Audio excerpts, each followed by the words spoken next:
नमस्कार, आप देख रहे हैं अपना बिहार। मैं हूं आपके साथ सुकन्या सिंह। न्यूज 18 की आपसे गुजारिश है कि आप घर में रहें, बाहर न निकलें, लॉकडाउन को हल्के में मत लीजिए। इस वायरस को हराने का यही एक बेहतर तरीका है, इसलिए घर पर रहिए, सुरक्षित रहिए और दूसरों को भी सुरक्षित रखिए। चलिए खबरों में सबसे पहले बात करते हैं अहम खबर की, जहां बिहार में शराबबंदी है और अभी तो देश भर में कोरोना बंदी भी है। ऐसे में एक गाड़ी से अगर विदेशी शराब मिले तो आप क्या कहेंगे? लेकिन मामला तब और बड़ा हो जाता है जब शराब की बोतलें विधायक की गाड़ी से मिली हो। फिलहाल बक्सर से कांग्रेस विधायक संजय तिवारी समेत 7 लोगों के खिलाफ मामला दर्ज कर लिया गया है।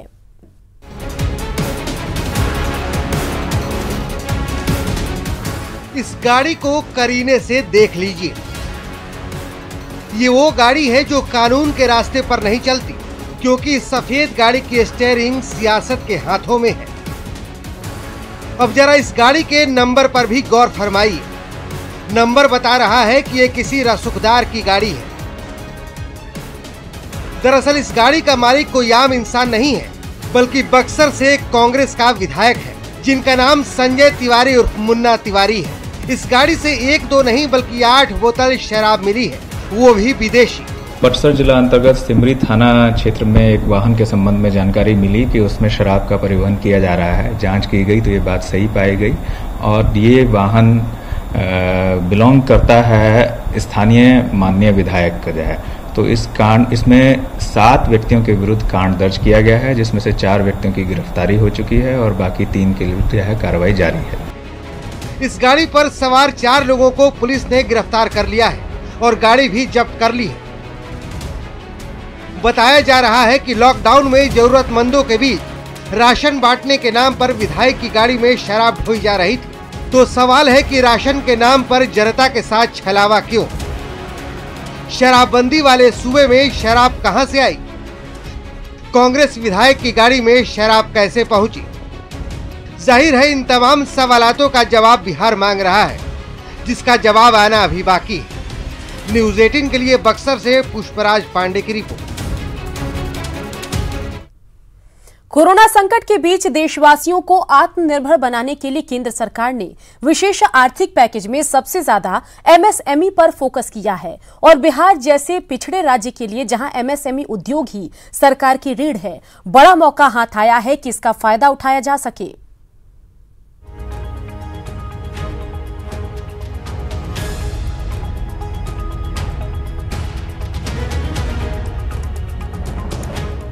एमएसएमई के लिए केंद्र सरकार के 6 बड़े ऐलान के साथ ही बिहार का उद्योग विभाग इस मेगा पैकेज का लाभ उठाने के लिए हरकत में आ गया है, क्योंकि बिहार की अर्थव्यवस्था की रीढ़ ही एमएसएमई उद्योगों पर टिकी है। उद्योग मंत्री भी मानते हैं कि बिहार में बड़े उद्योग लगाने मुश्किल हैं, लिहाजा कृषि उत्पादों पर आधारित उद्योग ही बिहार की तकदीर बदल सकती है। बिहार में मखाना, मकई, मेज, पोटैटो या फूड के संबंध में जितना एग्रीकल्चर के मामले में है, दूध, इस सब से फूड प्रोसेसिंग के मामले में हम अगर इंडस्ट्री को डेवलपमेंट करते हैं, उसको हम सुविधा देते हैं, तो निश्चित रूप से बिहार भी बढ़ेगा, देश बनेगा। सस्ते श्रमिकों से भरा बिहार एक बड़ा कंज्यूमर स्टेट है और यहाँ गन्ना, मखाना, खादी, सिल्क, लीची, मक्का, फिशरी और हैचरी के क्षेत्र में अपार संभावनाएं हैं, जिसका फायदा उद्योगपति उठा सकते हैं। सरकार का दावा है कि सिंगल विंडो सिस्टम को भी दुरुस्त कर दिया है, जिसके तहत 15 दिन के भीतर उद्योग लगाने की प्रक्रिया पूरी हो रही है। बिजली के मामले में भी राज्य आत्मनिर्भर हो चुका है और पानी की भी कोई कमी नहीं है। फिर भी यहां उद्योग लगाना इतना आसान नहीं है, क्योंकि लाल पीताशाही से लेकर जमीन की समस्या उद्योगों के रास्ते का सबसे बड़ा रोड़ा है। बिहार में 54 इंडस्ट्रियल एरिया हैं, लेकिन वहां भी जमीन की बेहद कमी है। उद्योगपतियों को बिजली का फिक्स चार्ज देना पड़ता है, जो उन्हें पसंद नहीं। ऊपर से तकनीकी एक्सपर्ट भी यहां नहीं आना चाहते। टेक्नोलॉजी जो स्टाफ चाहिए, जो स्किल लेवल चाहिए, उस चीजों के लिए unskill, semi skill, some skill, लेकिन एक्सपर्ट चाहिए, उसकी अवेलेबिलिटी नहीं है यहाँ पे। वो लोग यहाँ आना भी नहीं चाहते हैं। यहाँ इसलिए नहीं आना चाहते हैं कि यहाँ का जो इंफ्रास्ट्रक्चर है वो उनको सूट नहीं करता है। फिलहाल बिहार में 21,724 MSME उद्योग हैं, जिसमें 18,876 सूक्ष्म उद्योग, 2,372 लघु उद्योग, 316 मध्यम उद्योग और 160 बड़े उद्योग चल रहे हैं। इसमें फूड प्रोसेसिंग के भी 4,631 उद्योग शामिल हैं। विशेषज्ञों की नजर में भी यहां कृषि आधारित उद्योगों का भविष्य बेहतर है, लेकिन इसके लिए सरकार को स्पष्ट विजन के साथ काफी काम करने की जरूरत है। इसके लिए एग्रीकल्चर सेक्टर पर आपको काम करना होगा, आपको कमोडिटी पर काम करना होगा, कमोडिटी के सप्लाई चेन को दुरुस्त करना होगा, उस पर सरकार को और प्राइवेट सेक्टर दोनों को इन्वेस्टमेंट करना होगा। उसके अलावा उसके ऊपर जो प्रोडक्ट डेवलप होता है वो करना होगा। इन सब चीज़ों के लिए बहुत स्ट्रॉन्ग विल पावर की गवर्नेंस चाहिए। ऐसे में बिहार में फूड प्रोसेसिंग प्लांट की कमी का दर्द कई किसानों को सता रहा है। हाजीपुर में सबसे ज्यादा केला का होता है, एक भी प्रोसेसिंग प्लांट वैशाली जिला में नहीं। केला का वेफर्स बनता है, चिप्स बनता है, पाउडर बनता है। सरकार को चाहिए कि थोड़ा प्रोसेसिंग प्लांट लगाए, जिससे किसानों को बहुत सहूलियत हो। दूसरी हरित क्रांति की संभावना रखने वाले बिहार में वो तमाम संसाधन मौजूद है जो बिहार को आत्मनिर्भर बना सकता है, लेकिन इसके लिए जरूरत है एक मजबूत इच्छा शक्ति की और कड़े फैसले लेने की। कैमरामैन सुबोध के साथ आनंद अमृतराज, न्यूज 18 नेटवर्क, पटना। केंद्र सरकार की ओर से 20 लाख करोड़ के आर्थिक पैकेज के ऐलान के बाद अब बिहार सरकार भी विशेष पैकेज की मांग कर रही है। न्यूज 18 से बातचीत में प्रदेश के उद्योग मंत्री श्याम रजक ने कहा है कि भारत सरकार ऐसी नीति बनाए जिसके तहत विदेशी निवेश बिहार को प्राथमिकता के तहत मिल सके। हमारे यहाँ रॉ मटेरियल है, हमारे यहाँ हुनरमंद है। अभी तक हमने 70,000 लोगों का मैपिंग कर दिया है और लाखों लोग अभी आएंगे। हमारे यहाँ युवाओं की भरमार है। हमारी नीति जो है, उद्योग नीति सबसे अच्छी नीति है। हम नीति के माध्यम से लोगों को कई प्रोत्साहन राशि देने का काम करते हैं। तो ये सारे चीज़ों के बावजूद उनको हर तरह से प्राथमिकता देना होगा। बिहार लॉकडाउन के बावजूद बिहार में निर्माण के काम शुरू करने के आदेश दिए गए हैं, जिसका एक मकसद मजदूरों को रोजगार मुहैया कराना है। ग्रामीण विकास विभाग हर दिन 1000 लोगों को काम देने का दावा कर रहा है, तो विपक्ष इसे महज चुनावी घोषणा बता रहा है। लॉकडाउन में बड़ी संख्या में प्रवासी मजदूर बिहार पहुंच रहे हैं, जिन्हें काम मुहैया कराना सरकार के सामने बड़ी चुनौती है। ग्रामीण विकास विभाग इसके लिए कई योजनाएं शुरू कर रहा है, जिसमें प्रवासी मजदूरों को काम दिया जाएगा। 37 प्रखंडों में नए भवन का निर्माण शुरू कर दिया गया है। इसके साथ ही अंचल कार्यालय का भी भवन बनेगा। इसके अलावा 19 प्रखंडों में सूचना भवन का काम शुरू कर दिया गया है। इसमें 1000 मजदूरों को काम में लगाया गया है। देखिए, लॉकडाउन के बाद जो भवन अधूरे रह गए थे उससे काम शुरू कर दिया गया है और लगभग 1000 मजदूर हमारे काम कर रहे हैं। हालांकि विपक्ष सिर्फ कागजी घोषणा की बात कह रहा है। विपक्षी नेताओं का कहना है कि चुनाव का वक्त है, लिहाजा घोषणाएं जारी है, लेकिन काम कुछ नहीं हो रहा। कहीं भी आज मजदूरों को काम नहीं मिल पा रहा है। जितनी संख्या में मजदूर हैं, श्रमिक हैं, उनको उनसे अनुसार काम नहीं मिल पा रहा है। फिर एक बार गुगली गेंद फेंकने का काम किया है जनता के बीच में कि हम ये काम कराने जा रहे हैं। पास चुके रोजगार सृजन के कोई अवसर नहीं है, तो आप सिर्फ मीडिया में बात कर रहे हैं कि हम बनाएंगे, इसी बहाने लोगों को रोजगार मिलेगा। बिहार में हर दिन ट्रेनों से प्रवासी मजदूर पहुंच रहे हैं। काम छोड़कर अपने घर पहुंचे लोगों को रोजगार देना सरकार के सामने बड़ी चुनौती है। देखना होगा सरकारी दावे धरातल पर कितने उतर पाते हैं। न्यूज 18 के लिए पटना से रवि एस नारायण की रिपोर्ट। प्रवासी बिहारियों की वजह से बिहार पूरी तरह कोरोना के कुचक्र में फंस चुका है। राज्य के सभी 38 जिलों में वायरस ने वार कर दिया है। ये हालात तब हैं जब बिहार में रैंडमली सैंपल कलेक्ट किए जा रहे हैं। ऐसे में आने वाले दिनों को संभालने के लिए सरकार क्या तैयारी करती है, देखिए इस रिपोर्ट में।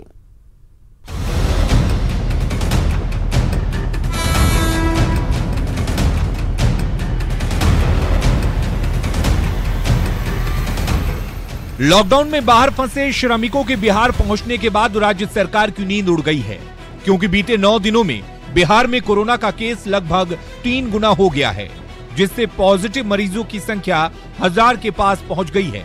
4 मई से अब तक मिले 394 पॉजिटिव मरीजों में 335 मरीज सिर्फ प्रवासी बिहारी हैं।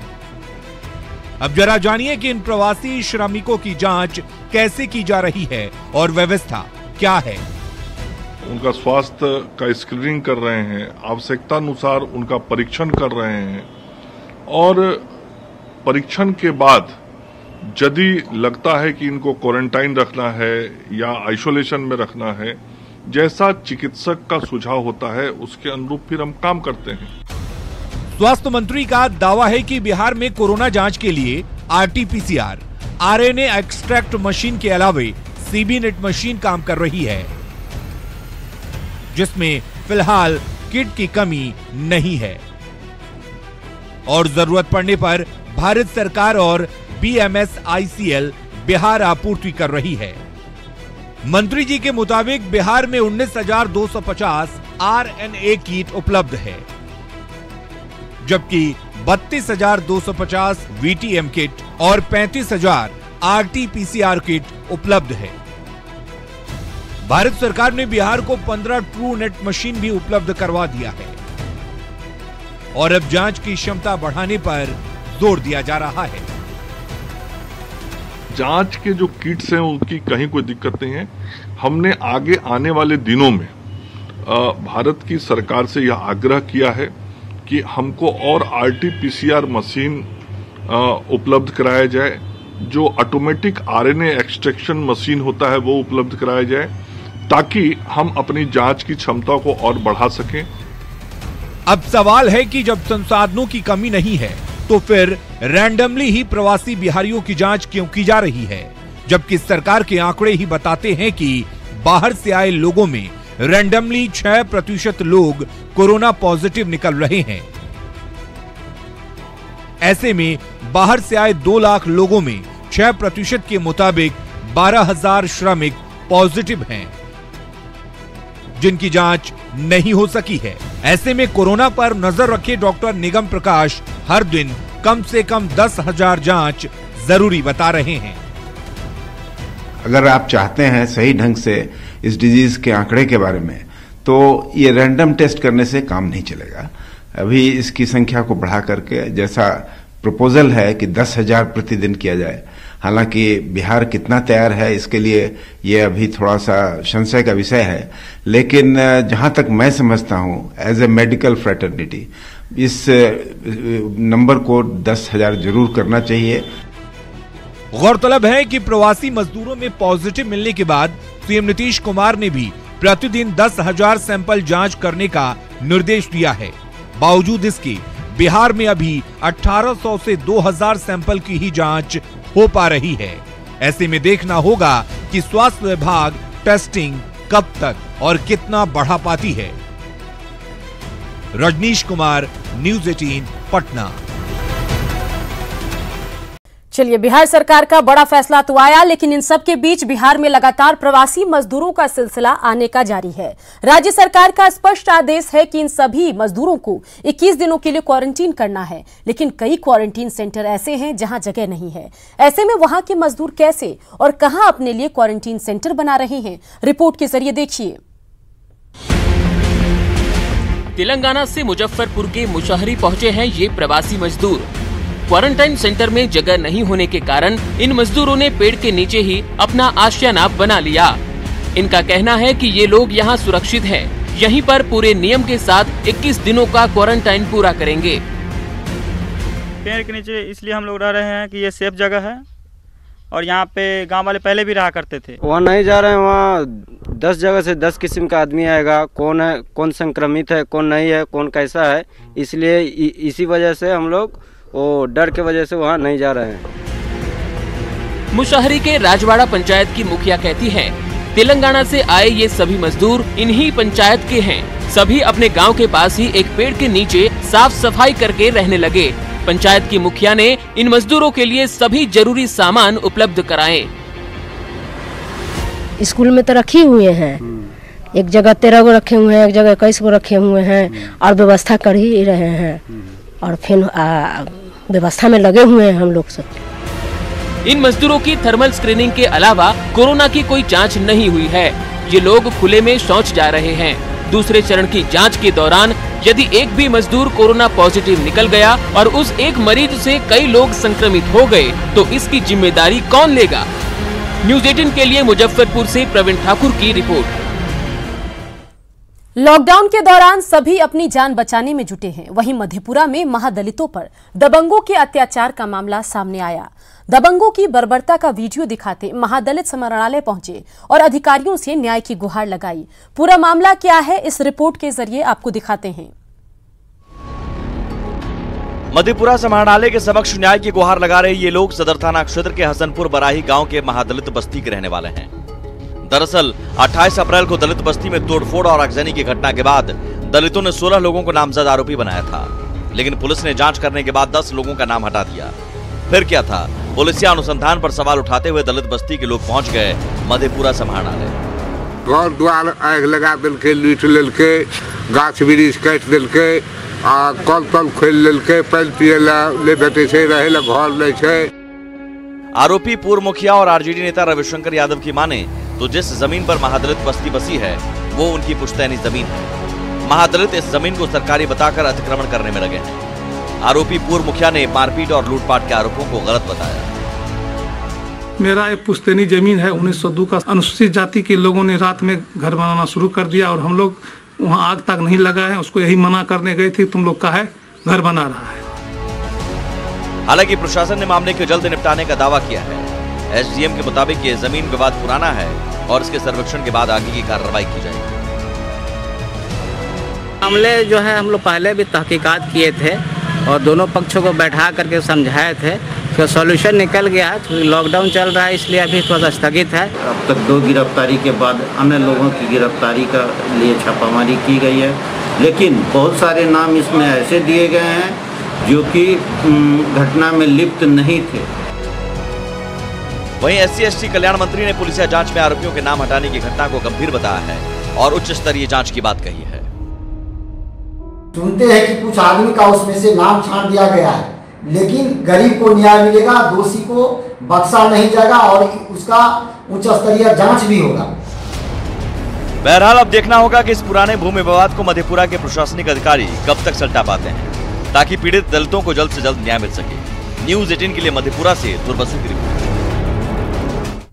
खगड़िया में 4 दिनों में 30 कोरोना पॉजिटिव मामले सामने आने के बाद भी खगड़िया के लोग सोशल डिस्टेंस का पालन नहीं कर रहे। सब्जी मंडी में जिस तरह पहले से भीड़ लगती थी, आज भी उसी अंदाज में यहां का नजारा है। लोग सरेआम सोशल डिस्टेंसिंग की धज्जियां उड़ा रहे हैं और पुलिस प्रशासन की सख्ती का पोल भी खोल रहे। सब्जी मंडी का जायजा लिया संवाददाता दिग्विजय कुमार ने। खगड़िया में लगातार कोरोना पॉजिटिव मरीजों की संख्या बढ़ते जा रही है। हम दिखाने की कोशिश ये कर रहे हैं कि उसके बावजूद खगड़िया में कितने लोग एक्टिव है। इस समय हम खड़े हैं यहाँ पे सब्जी मंडी के पास में, जो बांध पे है यहाँ पर, वहाँ दिखाना चाह रहे हैं हम आपको कि किस तरह से सोशल डिस्टेंसिंग का साफ तौर पे उल्लंघन हो रहा है। जो लोग यहाँ पहुँच रहे हैं, पूरे जिले के लोग यहाँ पर पहुँचते हैं सब्जी खरीदने के लिए, लेकिन देख रहे हैं कि न तो चेहरे पर मास्क लगा हुआ है, न ही किसी प्रकार का कोई जो है सोशल डिस्टेंसिंग का मेंटेन कर रहे हैं। ऐसे में जो लोग यहाँ पहुँच रहे हैं, कहीं ना कहीं इस बात को लेकर के उनमें भी ये दहशत होगा कि जिस तरह लगातार जो पॉजिटिव मरीज मिल रहे हैं, लेकिन जो खगड़िया वासियों में जागरूकता होनी चाहिए थी, इसको लेकर के अलर्टनेस होना चाहिए था, और वो कहीं नहीं दिख रहा है। एक तरह से साफ बाजार के ये सब्जी मंडी का यहाँ पे भीड़ है, जो लोग यहाँ पहुँच रहे हैं, लेकिन जो सोशल डिस्टेंसिंग लगातार जिला प्रशासन के द्वारा और कहा जा रहा है कि सोशल डिस्टेंसिंग मेंटेन कीजिए, उसको लोग यहाँ पे पूरा नहीं कर रहे हैं। साफ तौर पे समझा जा सकता है। ऐसे में जिस तरह से लोगों को ये समझना होगा, कोरोना संक्रमण को रोकने के लिए, इस चेन को तोड़ने के लिए हमें सामाजिक दूरी बनानी पड़ेगी। दिग्विजय कुमार, न्यूज़ 18 खगड़िया। चलिए अब देखते हैं कुछ खबरें फटाफट अंदाज में। बेगूसराय में अपराधी बेखौफ, कोरोना बंदी के बीच युवक का अपहरण कर हत्या। तेघड़ा के मधुरापुर दियारा का मामला। मुंगेर में अपराधियों ने 50 साल के शख्स को मारी गोली, घटना को अंजाम देकर अपराधी फरार। अरवल के बदोपुर गांव में जमीन विवाद में गोलीबारी, दो गुटों के बीच गोलीबारी में एक घायल, मामले में 5 आरोपी गिरफ्तार। शेखपुरा के खोजागाछी गांव में चापाकल से पानी लेने के विवाद में खूनी संघर्ष, 6 लोग गंभीर रूप से घायल, 4 लोगों के खिलाफ केस दर्ज। कैमूर में लॉकडाउन के बीच दर्जनों शराब भट्टियां ध्वस्त, हजारों लीटर शराब नष्ट, महुआ शराब के साथ 3 शराब तस्कर गिरफ्तार। कटिहार के बेलवा में शिक्षक प्रवीण कुमार साइबर ठगी के शिकार, अकाउंट से 62,000 गायब, खाता अपडेट करते वक्त मिली जानकारी। नवादा के ऊपर बाजार में लकड़ी के गोदाम में लगी आग, लाखों की संपत्ति का नुकसान, अग्निशमन की टीम ने आग पर पाया काबू। सीवान में लॉकडाउन के बीच चोरी की घटना, शेखर सिनेमा के पास जनरल स्टोर की दुकान में शटर काटकर चोरी, लाखों रुपए का सामान गायब। छपरा में रामबाग के पास स्कॉर्पियो और ट्रक की टक्कर, ट्रक पुलिया के नीचे गड्ढे में गिरा, बाल बाल बचा ट्रक ड्राइवर। लगातार चलता रहेगा खबरों का सफर, देखते रहिए न्यूज़ 18 बिहार झारखंड।